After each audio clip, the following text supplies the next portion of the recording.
राधे राधे दोस्तों, स्वागत है आप सभी का आपके अपने परिवार रीजन रिसर्च एप्लीकेशन में।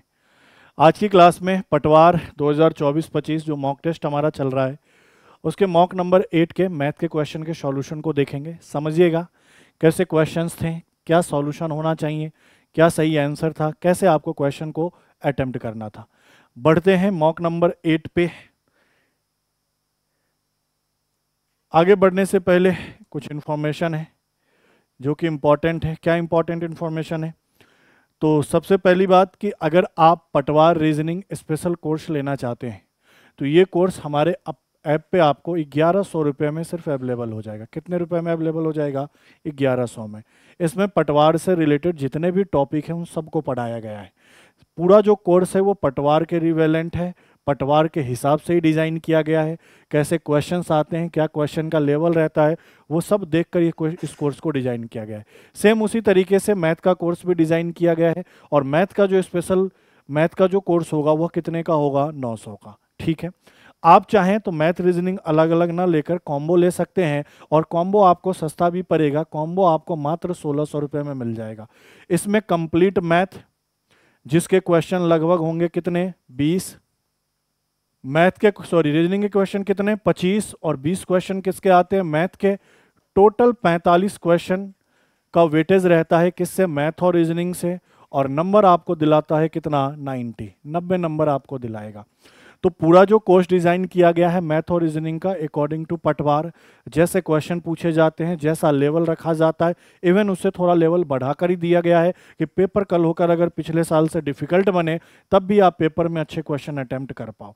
तो ये कोर्स आपको अपने ऐप पर, अपना ऐप क्या है तो रीजनिंग रिसीसर एप्लीकेशन है, इसको गूगल प्ले स्टोर से डाउनलोड करो या लिंक डिस्क्रिप्शन में दिया है वहाँ से डाउनलोड करो और वहाँ से परचेज कर लो। कितने रुपये में? 1600 रुपये में।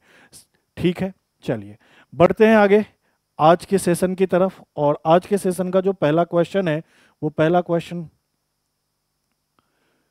क्या है समझिएगा। क्वेश्चन कह रहा है एक व्यक्ति 18 बिस्तर को 16,800 रुपये में बेचकर 3 बिस्तर के क्रय मूल्य के बराबर क्या करता है? लाभ प्राप्त करता है। तो बिस्तर का क्रय मूल्य बताना है आपको, सीपी बताना है। देखो ऐसे क्वेश्चन में सबसे पहले ये मूल्य भूलो, ये मूल्य तो पहले दिमाग से निकाल दो, इसको पे बाद में चर्चा करेंगे। पहले ये सोचो कि कितने बिस्तर को बेच रहा है? 18। जो टोटल बिस्तर की बात हो रही है वो कितने की हो रही है? 18 की। तो 18 बिस्तर को कुछ ना कुछ में बेचा होगा, तो उसी 18 बिस्तर को कुछ ना कुछ में खरीदा होगा, तभी तो प्रॉफिट लॉस का मामला आया होगा। क्योंकि यहाँ लाभ कह रहा है तो प्रॉफिट की ही बात हो रही होगी, यही तो कहना चाह रहा है। अब आप मुझे एक चीज समझाओ, आपने भी ये पढ़ा है कि अगर मैं विक्रय मूल्य में से क्रय मूल्य को घटा दूं तो ये प्रॉफिट दिलाता है। बोलो हाँ या ना। कि विक्रय मूल्य ज्यादा हो, क्रय मूल्य कम हो, अगर इन दोनों को घटाऊं तो मुझे क्या मिलता है? प्रॉफिट मिलता है। अब सुनना, कितने वस्तु की बात हो रही है सर? 18 की। तो 18 वस्तु का विक्रय मूल्य क्या होगा? 18 एसपी। एक वस्तु का विक्रय मूल्य एसपी ले लिया तो 18 का क्या? 18 एसपी। तो जितने को बेचा उतने को ही तो खरीदेगा, तो 18 का सीपी माइनस क्या होगा? प्रॉफिट। और प्रॉफिट के बारे में कह रहा है कि सर ये प्रॉफिट है ना 3 वस्तु के क्रय मूल्य के बराबर है। ये क्वेश्चन में कह रहा है, देखो पढ़ लो यहां, 3 बिस्तर का सीपी लाभ के बराबर है। मतलब इस प्रॉफिट के जगह हम क्या लिख सकते हैं? 3 वस्तु का क्रय मूल्य। अब यहां से क्रय मूल्य विक्रय मूल्य का रेशियो निकाल लेंगे। एक वस्तु का क्रय मूल्य क्या, एक वस्तु का विक्रय मूल्य क्या, उनका रेशियो निकाल लेंगे। तो 18 एसपी, ये 18 माइनस का इधर प्लस का जाएगा, तो 18 और 3 21 सीपी हो जाएगा। थोड़ा और काटा पीटी कर दो तो बताओ कैसे करोगे? 3 से 7 बार, 3 से 6 बार। तो मैं तुमसे पूछूं एसपी और सीपी का रेशियो क्या होगा, तो आप यही तो कहोगे 7/6। बोलो हाँ या ना। यहां तक तो कोई दिक्कत नहीं होनी चाहिए आपको। यहां से मुझे यह पता चल गया कि एक वस्तु का क्रय मूल्य 7 है, एक वस्तु का क्रय मूल्य 6 है और विक्रय मूल्य कितना है? 7 है। अब बताओ, अब आ जाओ यहां पे, जिसको क्रॉस कर दिया था यहां, कितने रुपए में बेचा है? सर 16,800 रुपए में बेचा है। कितने वस्तु को बेचा है? 18 वस्तु को बेचा है। एक वस्तु को कितने में बेचा है? सर 7 में बेचा है। तो 18 वस्तु को कितने में बेचेगा? 18 गुना 7 में बेचेगा। और इसी का मान क्वेश्चन में कितना है? 16,800 है। हाँ या ना। एक वस्तु को 7 में बेचेगा तो 18 वस्तु को 18 गुना 7 में बेचेगा और इसी का मान 16,800 है। जरा अब इसको काटेंगे, काटो तो 7 से काट दो पहले, 7 दूनी 14, 7 चौका 28 और डबल जीरो। अब इसको किससे काट दो तो बताओ, 6 से कट जाए क्या, 6 3 18 और 6 चौका 24। मतलब अगर यहां से मैं 1 यूनिट का मान निकालूं तो आपने कहा सर 400/3, ये 1 यूनिट का मान आ गया। हमसे पूछ क्या रहा है साहब, हमसे पूछ रहा है एक बिस्तर का सीपी बताओ। अब मुझे बताओ एक बिस्तर का सीपी क्या है सर, 6 है, और 1 यूनिट का मान कितना है सर, 400/3 है। 3 से यह वैल्यू कितनी बार, 2 बार, तो 4 दूनी 8, एक बिस्तर का क्रय मूल्य 800 रुपया है। तो भैया हमारा आंसर क्या होगा, 800 रुपया। क्या ये बात समझ में आ गया? बोलोगे जी सर बिल्कुल समझ में आ गया। बढ़ते हैं अगले क्वेश्चन में। अगला क्वेश्चन देखिए, क्वेश्चन नंबर 2। देखो क्वेश्चन नंबर 2 क्या कह रहा है, एक आयताकार भूखंड है, लंबाई और चौड़ाई क्रमशः 8 और 10% बढ़ गया, तो क्षेत्रफल में क्या कमी या वृद्धि आएगा ये बताना है। बताओ, कमी का तो सवाल होता नहीं है, क्यों? क्योंकि लंबाई भी बढ़ रहा है, चौड़ाई भी बढ़ रहा है, तो क्षेत्रफल भी बढ़ेगा।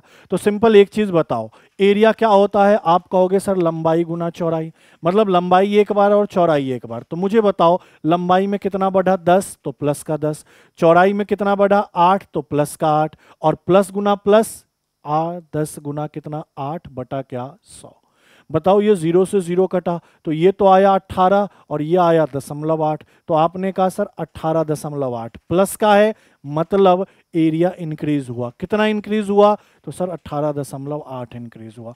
अगर ये वैल्यू माइनस का आता तो क्या होता, डिक्रीज होता। बस ध्यान देना है कि बढ़ रहा है तो प्लस में a प्लस बी, ए गुना बी। अब चिन्ह क्या आएगा इस चीज का बस थोड़ा सा आप ध्यान दे लीजिएगा।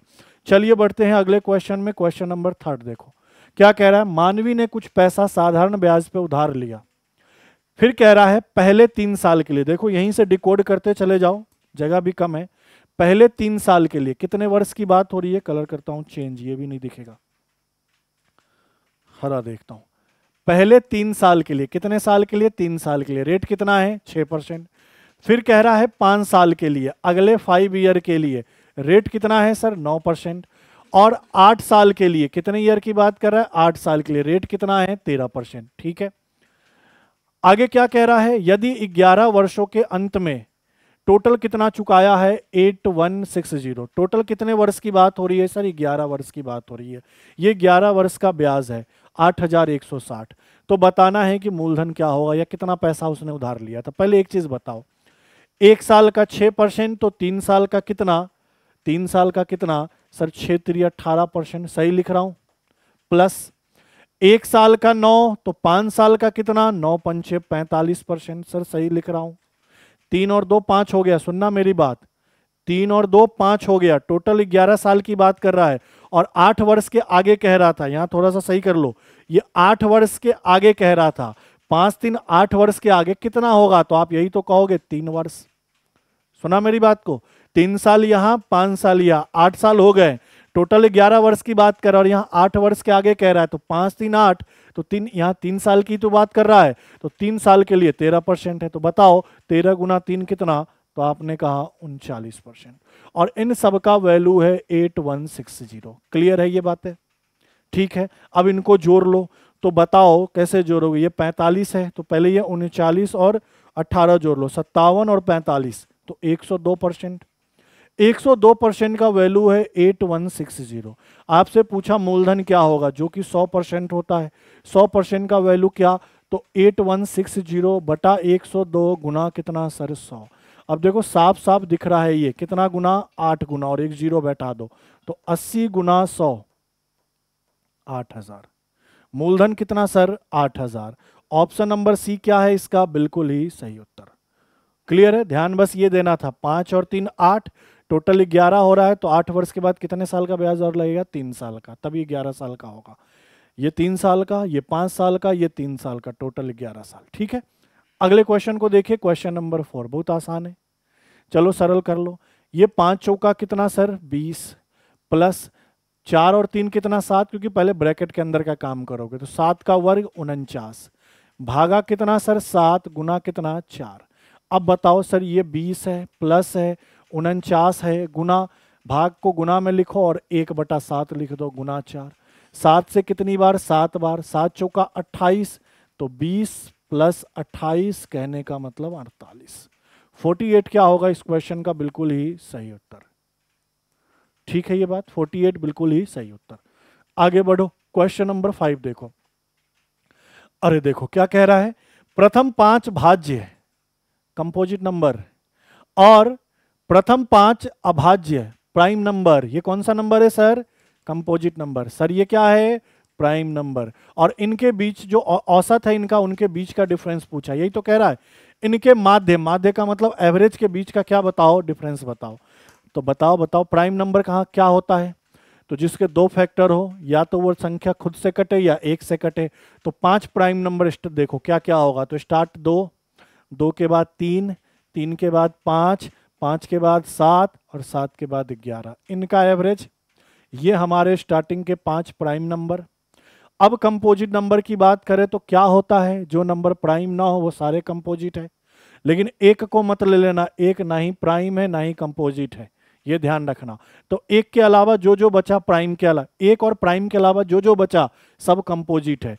तो मुझे बताओ स्टार्ट कहाँ से होगा? 4 से हो जाएगा, क्योंकि एक प्राइम ना है ना ही कंपोजिट है। 2 प्राइम है, 3 प्राइम है तो वो कंपोजिट होगा नहीं तो 4, 5 होगा नहीं तो क्या 6, 7 होगा नहीं तो फिर क्या 8, 8 के बाद 9, 9 के बाद 10, ये कंपोजिट नंबर है। अब इनका एवरेज निकाल कर डिफरेंस निकाल दो, काम खत्म। लो सर एवरेज निकालो, टोटल कर दो। तो ये 6 4 10, 10 20 और ये 17, 57, नहीं सॉरी 10 और 10 20 और ये 17, 37 हो गया ना, बटा कितना 5। ठीक है काट दो, 5 से 5 बार और 5 से कितनी बार 4 बार, 5.4। इनका एवरेज निकालो, ये एवरेज ऑफ कंपोजिट है, ये एवरेज ऑफ प्राइम है, इनको जोड़ लो। सर 5 5 ये 10 हो गए और ये 18 हो गए, तो कितने हो गए 28/5। 5 से काट दो 5 बार और 6 बार, 5.6। दोनों के बीच डिफरेंस कितने का दिख रहा है? दोनों के बीच डिफरेंस कितने का दिख रहा है? तो आप क्या कहोगे? जो डिफरेंस हमारा दिख रहा है वो 0.2 का दिख रहा है। गड़बड़ कर दिया क्या मैंने कहीं? जोड़ने घटाने में चेक कर लो, 6 4 10 और 10 20 और ये 17, सॉरी 20 और 17 37 सही तो है। ठीक है इनको जोड़ा, ये 37/5। देखो देखो देखो देखो यहाँ गड़बड़ कर दिया। 5 से काटो, 5 7 35 और 5 चौका 20, 7 दशमलव क्या आएगा 4 आएगा, काटने में गलती था। और ये 5.6, बताओ डिफरेंस कितने का दिख रहा है? तो 74 में से 56 घटा दो तो 2.14 में से 6 घटेगा 8 और 1 1.8। तो आपने कहा सर डिफरेंस कितने का है? 1.8, 18 का। 74 में से 56 घटा देते कितना होता सर? 18 होता, और पॉइंट लगा दो 1.8। 1.8 का क्या चल रहा है? डिफरेंस चल रहा है। चलिए बढ़ते हैं आगे अगले क्वेश्चन में। नेक्स्ट क्वेश्चन देखो, क्वेश्चन नंबर 6 क्या कह रहा है समझो। कह रहा है, ऐसा क्वेश्चन तो शायद क्लास में भी कराया है, कि केंद्र O है, ठीक है, जीवा AB है, ठीक है, ये भी ठीक है, यह कितना है 20 सेंटीमीटर है, बोलो सर ये भी ठीक है, यह 20 सेंटीमीटर है, सब ये भी ठीक है, त्रिज्या 12 है, सर ये 12 है, ये भी 12 है। अब क्या कह रहा है, जो त्रिभुज AOB है, मतलब कौन सा? ये वाला, इसका एरिया निकालो। अब एरिया निकालने का बहुत तरीका है। एक तो यहां से यहां लंब खींच दो, इसको बराबर भागों में बांट दो तो समकोण त्रिभुज बन जाएगा, एक बन गया उसका 2 गुना कर दो। यह डायरेक्ट बैठा दो ना, डायरेक्ट भी बैठा सकते हो। डायरेक्ट कैसे बैठा सकते हो? तो बताओ ये कौन सा त्रिभुज आपको दिख रहा है इस वृत्त के अंदर? ऐसा त्रिभुज जिसकी 2 भुजा बराबर और 1 भुजा अलग है, तो समद्विबाहु। और समद्विबाहु का एरिया क्या होता है सर? b/4 √4b² और माइनस क्या a²। क्लियर है? यही होता है। ठीक है, अब मुझे एक बात बताओ, सॉरी ये एक मिनट यहां सही कर लेना।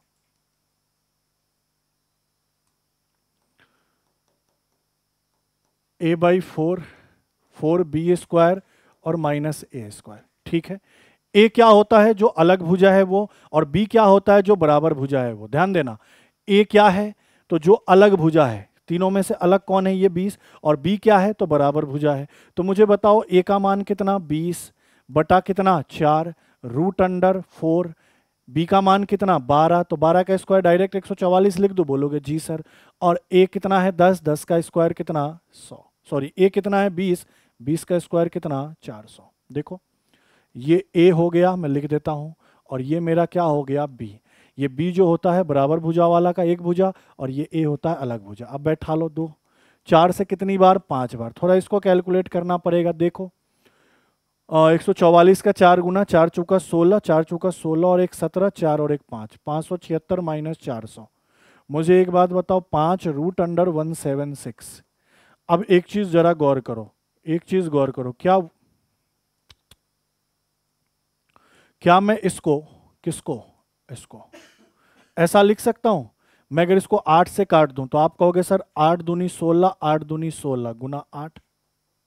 या फिर एक काम करो ना, डायरेक्ट 8 से क्यों काटो, 16 से काट दो। डायरेक्ट किससे काट दो सर, 16 से काट दो। 16 एकम 16, 16 एकम 16, मतलब 176 को मैं क्या लिख सकता हूँ 11 गुना 16। अब मुझे बताओ इस 16 का वर्गमूल तो 4 बाहर आ जाएगा, तो 5 गुना 4 और रूट में क्या बच जाएगा 11। तो आपने कहा 20 रूट 11 सेंटीमीटर स्क्वायर। सही उत्तर क्या होगा 20 रूट 11। कहाँ दिख रहा है, option number C. Option number C क्या है इसका करेक्ट उत्तर। ठीक है, डायरेक्ट फॉर्मूला बैठा लो, या फिर यहां से लंब डाल के भी कर लो। लास्ट टाइम शायद लंब डाल के करा दिया था, इस टाइम इससे कर लो, कोई दिक्कत नहीं है। चलिए आगे बढ़ते हैं, अगले क्वेश्चन को देखो, क्वेश्चन नंबर 7। क्वेश्चन नंबर 7 क्या कह रहा है, टोनी ने 2 कार ए और बी खरीदी जिसकी कुल कीमत कितना है 6,5 मतलब 6,50,000 है। वह कार ए को 20% के प्रॉफिट पे, देखो यहाँ 20% का लाभ है प्रॉफिट पे, और कार बी को 25% के लॉस पे बेचता है। दोनों कार का एसपी सेम है, मतलब SP of first equal to SP of second, ये दिया हुआ है। तो आपको बताना है ए और बी का क्रय मूल्य क्या होगा। सुनना मेरी बात को अच्छे से समझना। टोटल सीपी कितना है सर 6,50,000, ये दिया हुआ है क्वेश्चन में। ठीक है, कहा है जो पहले का एसपी है और जो दूसरे का एसपी है ये बराबर है। एसपी मतलब सेलिंग प्राइस, कितने में बेचा है, पहले को जितने में बेचा दूसरे को उतने में बेचा, ऐसा कह रहा है। तो एसपी निकालते कैसे हो, तो आप यही तो कहते हो जितना क्रय मूल्य है उस पर प्रॉफिट है या लॉस है। तो ये एसपी ऑफ ए, ये एसपी ऑफ बी, मैं लिख दे रहा हूं यहां पे, ये एसपी ऑफ बी, समझ गए। ये सीपी ऑफ ए, तो बताओ एसपी ऑफ मतलब विक्रय मूल्य ए का कैसे निकलेगा, तो आप कहोगे क्रय मूल्य, और ए पर कितने का लाभ है 20% का, तो क्रय मूल्य का 120%, ऐसे ही तो निकालोगे। बी का विक्रय मूल्य कैसे निकलेगा, तो बी का कुछ ना कुछ क्रय मूल्य होगा, मैं मान लेता हूं क्रय मूल्य ऑफ बी, और बी पर कितने का लॉस है 25 का, तो 75%। बोलो हाँ या ना। क्रय मूल्य का 120%, क्रय मूल्य का 75%। 120 क्यों, क्योंकि लाभ हुआ है 20 का, तो 100 प्लस 120 120, हानि हुआ है तो 100 में से 25 घटाओ 75। अब बताओ यहां से दोनों के क्रय मूल्य का रेशियो निकाल लो, काम खत्म। बताओ कितनी बार में, तो बताओ 15 से ये 8 बार में, 15 8 120, और 15 से ये 5 बार में। तो मैं आपसे पूछूं क्रय मूल्य वस्तु ए का और क्रय मूल्य वस्तु बी का रेशियो क्या होगा, तो 5:8, 5/8। तो टोटल यह कितना है सर 13 है, और इसी 13 का मान क्या है 65,000 है। बताओ 13 पंचे 65 और 4 0, एक यूनिट का मान कितना 50,000।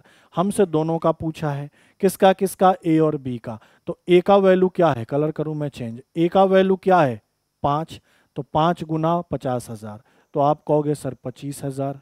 क्रय मूल्य किसका, ए का, वस्तु ए का।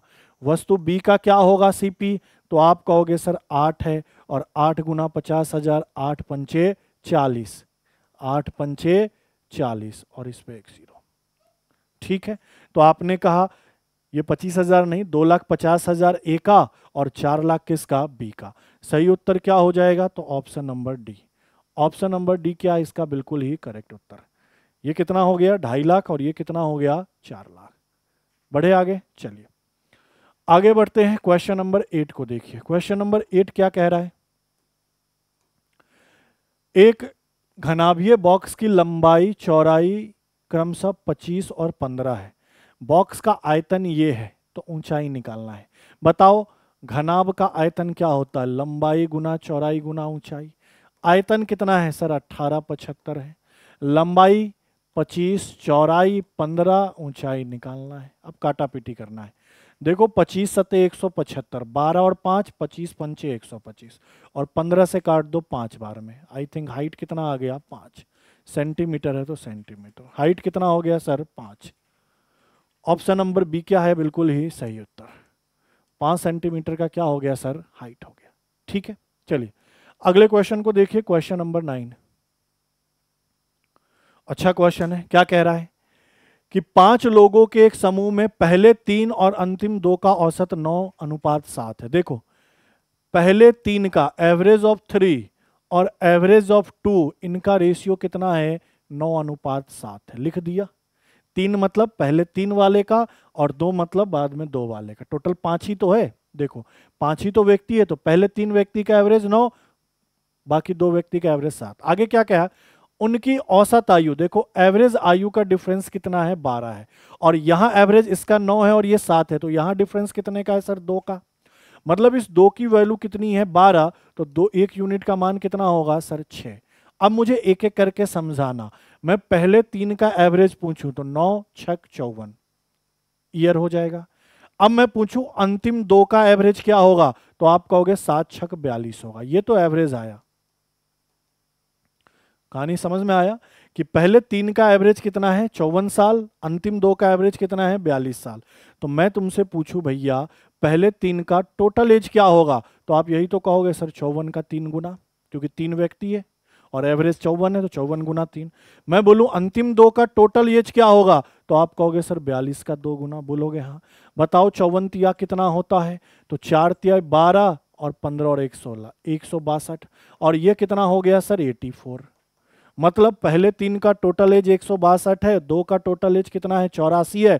हमसे पूछा सभी 5 का एवरेज, तो एवरेज अगर सभी 5 का निकालना है तो सभी 5 का टोटल कितना होगा, जोड़ना लो सर। ये 6, ये 4, ये 2, 246 पांचों का टोटल वैल्यू 246, और भाग किसका 5 का। बताओ 5 चौका 20, ठीक है, 5 से 9 बार में 45 और 5 दूनी 10। एवरेज एज पांचों का क्या होगा 49.2। सही उत्तर क्या होगा, ऑप्शन नंबर बी 49.2। क्लियर है। अच्छा क्वेश्चन था। चलो आगे बढ़ते हैं, अगले क्वेश्चन को देखिए, क्वेश्चन नंबर 10। क्या कह रहा है, 4 पुरुष 8 महिला एक काम को 10 दिन में करते हैं। 5 पुरुष और 24 महिला उसी काम को 4 दिन में करते हैं। तो 1 पुरुष और 1 महिला उस काम को कितने दिन में करेंगे। देखो कहना क्या चाह रहा है सर, 4 आदमी और का मतलब प्लस 8 महिला के कितने दिन का काम, 10 दिन का काम। सुनना मेरी बात को, ये काम निकाला टोटल बराबर होगा, क्योंकि सेम ही काम कर रहे हैं। 5 आदमी और है तो प्लस 24 महिला के कितने दिन का, तो 4 दिन का। ठीक है, 4 पुरुष 8 महिला के 10 दिन का काम, तो 4m प्लस 8w गुना 10 टोटल काम इसका। 5 पुरुष और 24 महिला गुना 4 टोटल काम इसका। दोनों सेम ही काम कर रहे हैं तो बराबर। अब यहां से क्या करेंगे, आदमी और औरत के एक दिन के काम की क्षमता निकालेंगे, एक दिन में कितना काम करता है। तो थोड़ा कैलकुलेशन करना पड़ेगा, नो डाउट। बताओ ये 2 बार और ये सर कितनी बार, 5 बार। अब गुना करो, 5 चौका 20 आदमी, 8 पंचे 40 औरत। अब यहां गुना करो, 5 दूना 10 आदमी और 24 दूना 48 औरत। आदमी को एक तरफ, औरत को एक तरफ। कलर चेंज कर दूं क्या, देखो ये 10 आदमी प्लस का है, इधर का आएगा तो 20 में से 10 घट जाएगा तो 10 आदमी बचेगा। बोलोगे हाँ। ये 40 औरत प्लस इधर जाएगी माइनस, तो 48 में से 40 घटेंगे तो 10 औरत। अब यहां से सरल कर लो। सरल कर लोगे कैसे, तो बताओ 2 से 5 बार, 2 से 4 बार। तो आपने कहा आदमी और औरत का रेशियो क्या आएगा, 4:5।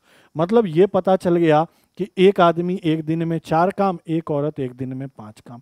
तो भैया टोटल काम कितना है, तो टोटल काम चाहे इससे निकालो चाहे इससे निकालो, बात बराबर है, क्योंकि दोनों का काम बराबर कर लिया था। तो मुझे बताओ, मैं इसी से निकाल देता हूं। बोलो कितने आदमी थे सर, 4। एक आदमी एक दिन में कितना, 4, तो 4 गुना 4, प्लस औरत कितनी है 8, एक औरत एक दिन में कितना 5, तो गुना 5। और इन सब कितने दिन काम किए, 10 दिन। देखो 10 दिन ही तो किए, यहाँ भी 10 था। अब सरल कर लो सर, ये 4 चौका 16, करता हूँ कलर चेंज, रंग बिरंगा देखने में आएगा मजा। 4 चौका 16 और 8 पंचे 40, 40 और 16 कितना होता है 56 और 10 का गुना, तो आपने कहा सर टोटल काम 560 है। अब यही टोटल काम किससे करवाना है, लो कलर चेंज करो, एक आदमी और एक औरत से। कितना काम, जो काम ये कर रहे थे, कितना काम कर रहे थे सर 560। तो मुझे एक चीज बताओ, वापस कलर करो चेंज, एक आदमी एक दिन में कितना 4, एक औरत एक दिन में कितना सर 5, तो दोनों मिलकर एक दिन में कितना सर 9, तो 9 से भाग लगा दो। इतने दिन में एक आदमी एक औरत काम करेंगे मिलकर, काटा पीटी कर दो, 9 9 छक 54, 9 छक 54 कितना बचा 20, 9 दूनी 18 और ऊपर कितना 2, तो 62 सही 2/2 दिन में, 2/9 दिन में एक आदमी एक औरत इस काम को करेंगे, जो कि ऑप्शन नंबर कहाँ है, D. Option number D for Devsena, बिल्कुल ही सही उत्तर। ठीक है, 62 सही 2/9। क्लियर है, चलिए आगे बढ़ते हैं, अगले क्वेश्चन को देखो, क्वेश्चन नंबर 11 कह रहा है 12 संतरे का सीपी 9 संतरे का एसपी बराबर है। देखो लिखा है क्वेश्चन में, फिर कह रहा है 10 संतरे का जो छूट है वो 5 संतरे के प्रॉफिट के बराबर है, लिखा है यहां पे। आगे क्या कह रहा है, तो छूट प्रतिशत ज्ञात करें, आपको छूट प्रतिशत निकालना है, बताना है कितना होगा। देखो सुनना मेरी बात को अच्छे से समझना, कलर पहले कर देता हूं चेंज। बताओ ये 3 से कितनी बार 4 बार, और ये 3 से कितनी बार 3 बार। तो आपने कहा सर सीपी और एसपी का रेशियो क्या हो जाएगा, सुनना अच्छे से। तो सीपी कितना 3, एसपी कितना 4। आपने कहा क्रय मूल्य विक्रय मूल्य का रेशियो 3:4 है। यहां से इसको काट दो, 5 एकम 5 और 5 दूनी 10, तो यहां से डिस्काउंट और प्रॉफिट का रेशियो क्या होगा, तो डिस्काउंट कितना सर 1 और प्रॉफिट कितना 2, तो इनका रेशियो 1 और 2 आया। क्या यहां तक कहानी क्लियर है, सुनना मेरी बात को अच्छे से। अब चलो कलर करते हैं चेंज, क्या ले ले बताओ, हरा ले लें क्या, देखो हरे से। मुझे एक बात बताओ, 3 में खरीदा है 4 में बेचा है, तो भैया प्रॉफिट कितने का है, तो आप कहोगे सर 1 रुपये का है, हाँ या ना। जबकि क्वेश्चन के अनुसार प्रॉफिट कितने के रुपये का है, 2 का है। भाई मामला गड़बड़ हो रहा है, ये 1 का है ये 2 का है, दोनों बराबर होना चाहिए। या तो इसको 1 बनाओ या तो इसको 2 बनाओ, तो मैं इसको 2 बना लेता हूं। अब सुनना मेरी बात को अच्छे से, अगर मुझे इसको 2 बनाना है, सुनना, अगर मुझे इसको 2 बनाना है तो यहां 2 का गुना, यहां 2 का गुना, मतलब यहां 2 का गुना और यहां 2 का गुना। क्लियर है ये बातें, मैं नीचे लिख रहा हूं, इसका मतलब सीपी मेरा कितना है सर 6 है, एसपी मेरा कितना है सर 8 है। अब देखो 2 का प्रॉफिट हो गया क्या, बोलोगे जी सर बिल्कुल प्रॉफिट 2 का हो गया, बोलो हाँ या ना। खरीदा 6 में बेचा 8 में, प्रॉफिट 2 का। अब बात तो डिस्काउंट की हो रही है सर, बात तो डिस्काउंट की हो रही है, लेकिन डिस्काउंट बिना एमपी के जचेगा नहीं। जब तक अंकित मूल्य पता ना चले तो डिस्काउंट की बात नहीं हो पाएगी। तो आपने कहा सर खरीदा 6 में, 6 में, 6 में नहीं, हमारे यहाँ 6 बोल देते हैं, और बेचा कितने में 8 में, प्रॉफिट 2 तो मैच करा दिया, लेकिन डिस्काउंट कितने का चाहिए सर 1 का। इसके लिए लिखा कितना होगा, तो आप कहोगे सर 9 लिखा होगा। अब जरा गौर करके देखो, अगर 9 लिखा होगा, सुनना मेरी बात को, अगर 9 लिखा होगा तभी तो 1 का डिस्काउंट देकर 8 में बेचा होगा, बोलोगे जी सर। अगर 9 लिखा होगा तभी का 1 का डिस्काउंट देकर क्या लिखा होगा 8, और 6 लिखा होगा तो 2 का प्रॉफिट देकर क्या लिखा होगा 8। मतलब यहां से मुझे सीपी, एसपी और एमपी का रेशियो पता चल गया, डिस्काउंट कितने का पता चल गया 1 का, प्रॉफिट कितने का पता चल गया 2 का, सब कुछ बैलेंस कर लिया। तो मुझसे डिस्काउंट परसेंट पूछा, बताओ भैया 1 का डिस्काउंट कितने पे, तो एमपी 9 है, 9 पे और गुना 100। ईमानदारी से बताओ परसेंटेज में 1/9 लिखाया था, 11.11%, मतलब 11.11% का क्या है डिस्काउंट है। ऑप्शन नंबर सी क्या है, बिल्कुल ही करेक्ट उत्तर। ठीक है, ऑप्शन नंबर सी क्या है सर, बिल्कुल ही करेक्ट उत्तर। ठीक है, आ रहा है मजा। चलिए आगे बढ़ते हैं, क्वेश्चन नंबर 12 देखो, पिछले साल बाइक की कीमत 7,000 रुपए थी, इस साल 10% की वृद्धि हो गई, तो बताएं बाइक की कीमत क्या होगी। बताओ हलवा है या नहीं है, 7,000 था, 10% बढ़ाना है, मतलब 7,000 का 110% निकालना है। 0 0 0 0 11 7 77 पे 2 0। इतना आसान था क्या, जी सर इतना ही आसान था। ऑप्शन नंबर बी क्या है करेक्ट आंसर। ठीक है, मजा तो अब आ रहा होगा खूब, आसान आसान क्वेश्चन जो देखने को मिल रहा है। चलिए देखिए, अब देखो यहाँ थोड़ा गुना भाग का ध्यान देना, प्लस माइनस इन सब का, बोर्ड मास का, नहीं तो काम नहीं कर देना। ऐसे ये 2 है, माइनस है। हमने क्या पढ़ा सबसे पहले? ब्रैकेट का काम। ये दोनों भी ब्रैकेट में, ये भी ब्रैकेट में, तो किसी का काम कर लो। -5 में -4 का गुना करेंगे तो 5 चौका तो 20 होगा, और माइनस माइनस प्लस हो जाएगा। ये माइनस कोष्ट के अंदर है 3 - 5, 3 में से 5 घटाओगे तो माइनस का 2 होगा। बोलोगे जी सर। आगे बढ़ो, 2 माइनस, ये बताओ ये माइनस माइनस प्लस हो जाएगा। अरे भैया ये माइनस माइनस क्या होगा? प्लस। तो आप कहोगे 20 प्लस कितना? तो अब आगे बढ़ो, 2 माइनस इनको जोड़ोगे तो 22, और 2 में से 22 घटाओगे तो माइनस का 20। यही है क्या आंसर? माइनस का 20 क्या है? बिल्कुल ही करेक्ट उत्तर। हाँ, ऑप्शन नंबर ए क्या है? बिल्कुल ही करेक्ट उत्तर। प्लस का 20 भी दिया है, बस ये चेक करने के लिए क्या आपको जोड़ना घटाना आता है, क्या आपको मैथमेटिकल ऑपरेशन आता है, ये चेक करने के लिए दिया था, और कोई काम नहीं था। बढ़े आगे, चलिए आगे बढ़ते हैं। क्वेश्चन नंबर 14, बताओ ये भी कितना आसान है। एक घोल में 8% नमक है। घोल, नमक नहीं, नमक अरे हमारे बिहार में हम नमक को नीमक भी बोल रहे हैं। अरे नीमक लाना, आप सोचो क्या बोल देते हैं, होता है अपने अपने जगह का लैंग्वेज का ना। नीमक दियो, नहीं दियो नहीं, नीमक लइयो नहीं, नीमक लइयो नहीं, नीमक लाना, ऐसे। 8% नमक है, और घोल का आयतन कितना है? 550 ml है। ये ml और पूछा भी ml में, ये जरूर ध्यान देना। तो बताओ 550 का 8% ही तो निकालना है। सर 0 0, 2 से 4, 2 से 5, 5 से 11, 11 चौका 44, और ml। हो गया, कहानी खत्म। ऑप्शन नंबर डी क्या है? बिल्कुल ही करेक्ट उत्तर। सोच रहे होगे ना सर क्या ऐसा भी क्वेश्चन आता है? आया हुआ है तभी डाला गया है। नहीं, पेपर का लेवल लास्ट बार ऐसा ही था, आसान आसान। 90 के 90 नंबर उठाने वालों ने उठा लिया होगा, एक क्वेश्चन गलत नहीं किया होगा। थोड़ा रीजनिंग पे ध्यान दे लेना, इनपुट आउटपुट, पैसेज वाले क्वेश्चन, वहाँ बस दिमाग ही लगाना होता है, जो हमारे पास कभी होता है और कभी नहीं होता है, मतलब पेपर में गायब हो जाता है अक्सर। चलिए बढ़ते हैं आगे अगले क्वेश्चन में। क्वेश्चन नंबर 15 क्या कह रहा है? एक समद्विबाहु त्रिभुज में यदि आसन भुजा कितनी है? 8 है, सॉरी असमान है, गलत पढ़ लिया। असमान भुजा 8 है, बराबर भुजा 5। अरे अभी तो ऐसा कर दिया था, बराबर भुजा 5, ये 8। लो सर एरिया निकालो। फिर बी बार बार क्यों लिख देता हूँ, ये मेरे गड़बड़ है। a/4 into 4b² minus a²। ए मतलब, बोलो बोलो, असमान भुजा, और बी मतलब समान भुजा, ध्यान रखना। तो ए का मान 8, 8/4, ये ए है, तुम 9 न पढ़ लो। ए असमान भुजा ए, और बी क्या है? समान भुजा। √4, 5 का स्क्वायर 25 लिख दे, और -8 का स्क्वायर 64। ये तो 2 हो गया, ठीक है सर 2 हो गया। √अंडर में 25 चौका 100, -64, मतलब 2 √अंडर कितना? 36, और 36 का मतलब कितना? 6, 6 नहीं 6, 6 दूनी 12 सेंटीमीटर स्क्वायर होगा एरिया। ऐसे भी तो कर सकते थे सर, यहाँ से इसको लंब डाल दें, ये 4, ये 4, फिर ये निकाल लें समकोण से इसका एरिया, फिर इसका 2 गुना। समबाहु में ये भी तो फायदा है। बोलोगे जी सर फायदा तो फायदा ही फायदा है।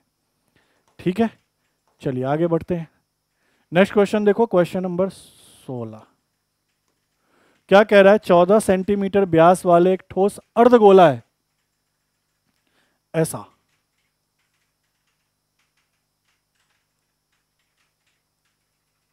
बताओ तो इसका टोटल सरफेस एरिया क्या होता है? सर 3πr² होता है। कंप्लीट का 4πr² होता है, आधा करोगे तो 2πr²। और सर ये भी तो एक सर्कल बना πr², वो भी जोड़ना होता है। बस फॉर्मूले पे बैठा दो, 3 गुना 22/7। मुझे नहीं लगता इस टेस्ट सीरीज में आपके कम नंबर आए होंगे, खूब आए होंगे। व्यास कितना है? 14, तो त्रिज्या कितना होगा? 7, 7 गुना 7, 7 से 7 कटा, ये 3 गुना 154 हो गया। नहीं, 22 का 7 गुना, गुना कर दो, 4 तिया 12, 5 तिया 15, और 1 16, 3 और 1 4, 462 है क्या? 462 सेंटीमीटर स्क्वायर। हाँ, ऑप्शन नंबर बी क्या है, बिल्कुल ही करेक्ट उत्तर। और देखो थोड़ा यहाँ से भी कर लेगा, 4 तिया 12, इकाई में 2 कहाँ दिख रहा, अरे यहाँ दिख रहा है, पर यहाँ भी है तो पूरा करना पड़ता गुना, दाई चेक कर लेते उसके बाद काम हो जाता। 17 नंबर देखो, बहुत ही चिंता की बात है, क्वेश्चन अच्छा है समझने वालों के लिए। क्या कह रहा है कि 10 महीने के चक्रवृद्धि ब्याज पर, मतलब जो ब्याज चलाना है ना, आपने तो पढ़ा है अर्धवार्षिक, तिमाही, 6 महीने पे नहीं तो 3 महीने पे, यहाँ कह रहा 10 महीने पे ब्याज चलाना है, मतलब हर बार ब्याज कितने महीने के बाद देना है, 10 महीने के बाद। ये कह रहा है कि 10 महीने के चक्रवृद्धि ब्याज पर एक निश्चित राशि x, कुछ मूलधन है, 12% प्रति वर्ष की दर से कितने वर्ष के लिए, तो 21 बटा, नहीं ये क्या लिखा है, ये सर ऐसे नहीं है सर, ये ऐसे है, 2 सही 1 बटा 2 वर्ष है, 2 सही 1 बटा 2 वर्ष है, ये 2 सही 1 बटा 2 वर्ष है, ठीक है, कि 2 सही 1 बटा 2 वर्षों के लिए राशि कितना है, मतलब मिश्रधन 50,578, तो आपको x का मान मतलब मूलधन निकालना। देखो बेसिकली क्या है, मिश्रधन दिया है, दर दिया है, समय दिया है, मूलधन निकालना है, लेकिन वार्षिक रूप से ब्याज नहीं पे करना है, 12 महीने पर ब्याज नहीं देना है, 10 महीने पर देना है। अब देखो मैं पहले यहाँ पे समझा दूं, पहले तो मुझे एक बात बताओ, 2 सही 1 बटा 2 का मतलब 2.5 वर्ष ही तो होता है। अरे भैया 1 वर्ष में अगर 12 महीना तो 2 वर्ष में 24 महीना, अरे हाँ या ना, और आधा वर्ष मतलब 6 महीना, तो 2.5 वर्ष को हम 30 महीना लिख सकते हैं, 2.5 वर्ष इक्वल टू 30 महीना। तो बताओ ब्याज कितने बार में कैलकुलेट होगा, 3 बार में। कैसे, तो 10-10 महीने पर ब्याज लगाना है तो 3 बार में ब्याज का कैलकुलेशन, हाँ या ना। अब रेट की बात करें, सर रेट 12% पर ईयर है, 1 साल का है, 1 साल मतलब 12 महीने का रेट है, हमें तो कितने महीने का निकालना है, 10 महीने का। तो सर ये 12% कितने महीने का, 12 महीने का, तो 12% में 12 का भाग, निकालना कितने महीने का, 10 महीने का, तो 12 से 12 कटा तो 10% 10 महीने का आया। ये कितने महीने का रेट है, तो पर 10 महीने पे, हर एक 10 महीने पे, पर 10 मंथ, हर 10 महीने पे आपको 10% का ब्याज पे करना है। चलिए अब क्वेश्चन को कर लेते हैं सरल। देखो पहले तो इतना ही समझाना था, अब देखो सरल कर लेते हैं। रेट कितना है, 10%, 10% का मतलब 1/10, ये मेरा मूलधन और ये मेरा CI, बोलो हाँ या ना। मतलब मैं यही तो कह रहा हूं सर, 10 का मूलधन है तो 11 का मिश्रधन है, 10 और 1 11, हर 10 महीने पर 10 का मूलधन होता है तो 11 का मिश्रधन मिलता है, और ऐसा ही कितनी बार चलाना है, तो 3 बार चलाना है, तो घात 3 कर दो। सर ये 1000 और सर ये 1331। अब बताओ 5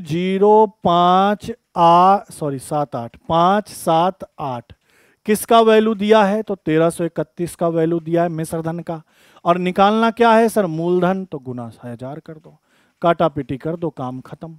लो मैं करता हूं काटा पीटी, काटो 11 से तो ये 121 बार में, 11 से काटो, 11 चौका 44, 6 और 5 नहीं, तो 11 पचे 55, 65 में से 10 और 7, तो 11 नमा 99, 11 8 88, वापस 11 से काट दो 11 बार। अब बताओ 11 चौका 44, 11 एकम 11 और 11 8 88, वापस 11 से काट दो, 11 तिया 33, 8 और 8, 11 8 38, सॉरी 11 8 88, तो 38 गुना 1000, 38,000 रुपया क्या है इस क्वेश्चन का सही उत्तर।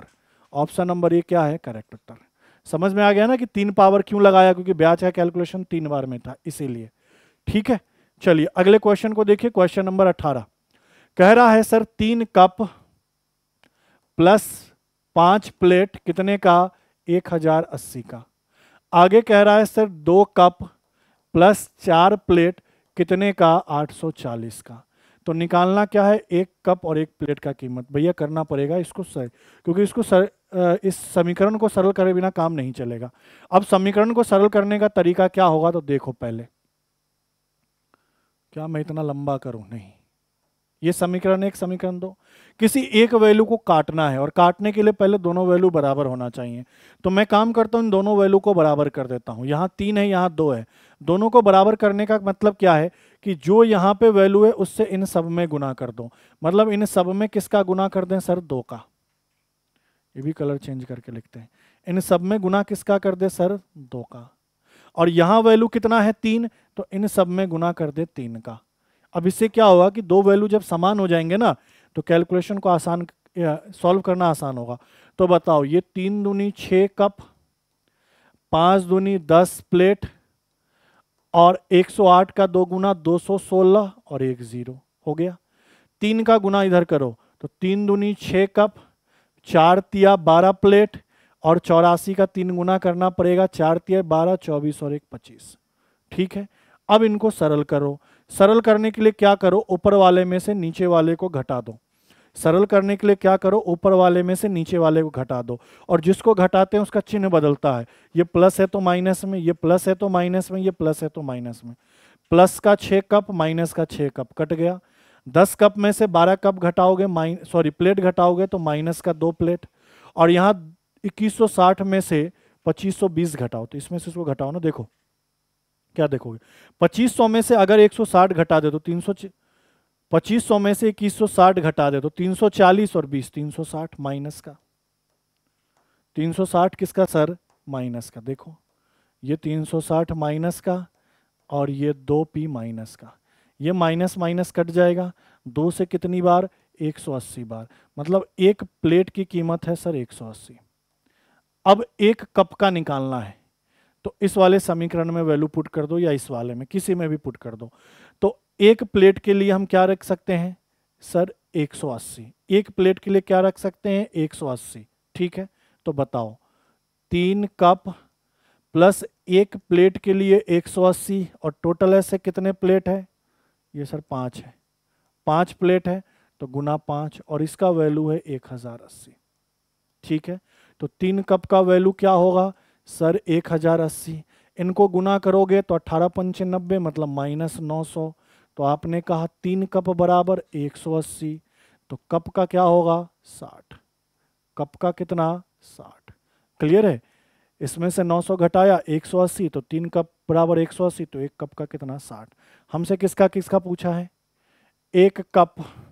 तो कप और प्लेट का रेशियो पूछा है। कप है 60 का और प्लेट है 180 का। काट दो 1:3। 60 से काटोगे तो 1:3। ऑप्शन नंबर ए क्या है? बिल्कुल ही करेक्ट उत्तर। करना पड़ेगा, ऐसे क्वेश्चन भी पेपर में आते हैं। चलिए बढ़ते हैं अगले क्वेश्चन में। नेक्स्ट क्वेश्चन देखिए, क्वेश्चन नंबर 19। ये तो आसान है ना, वही M1D1। क्या कितने व्यक्ति की बात कर रहा है सर? 7 व्यक्ति। कितने घंटे सर? 4 घंटे। कितने दिन में सर? 14 दिन में। कार्य समाप्त करते हैं। बराबर 12 व्यक्ति कितने घंटे? 8 घंटे। कितने दिन लगेंगे? मतलब D2 निकालना है। काट दो, 4 दूनी 8, 2 सते 14, तो ये 7 सते 49 और 12 नीचे आ जाएगा, तो 49/12 दिन लगेगा। क्या यही ऑप्शन है? काटा पीटी किया है। चलो तो काट दो। 12, 12 चौका 48 और 1, 4 सही 1/12 है क्या ऑप्शन में? 4 सही 1/12 दिन। ठीक है, आसान था ये तो। चलिए आगे बढ़ते हैं। 20 नंबर, मीन प्रोपोर्शन कह रहा है का औसत नहीं, ये मध्य अनुपात। हाँ औसत अनुपात कह दो, लेकिन यहां सही सटीक होगा मध्य अनुपात। क्या होगा? मध्य अनुपात। मध्य अनुपात कैसे निकालते हो? तो जो भी दो वैल्यू दिया है उनका गुना। जैसे समझो,